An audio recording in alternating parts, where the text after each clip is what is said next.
නිකිල අඩු කිරීම බලන්නකො ධන 8 අඩු කරන්න ධන 2ක්. අපි අඩු කිරීම ඉගෙන ගත්තේ නෑ. එකතු කිරීම දන්නවනේ එහෙනම්. ධන 8 අඩු කිරීම. අපි එකතු කිරීමක් කරමු.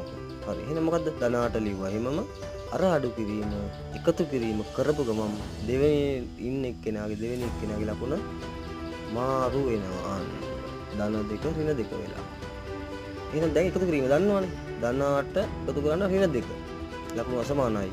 8න් 2ක් 6යි වැඩි එක්කෙනාගේ ලකුණ ධන. ඍණ 5. එහෙම ලියාගමු. දැන් අඩු කිරීම අපි කරන එකතු කිරීමක් විදිහට අර ඍණ 3 ධන 3 කරා. දැන් ඍණ 5 ධන 3. 5න් 3ක් 2යි වැඩි එක්කෙනාගේ ලකුණ ඍණ. ඊළඟට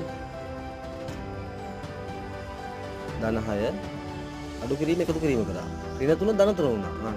දැන් මොකක්ද? 6යි 3යි 9යි ලකුණ ධනම තමයි. පැහැදිලිද?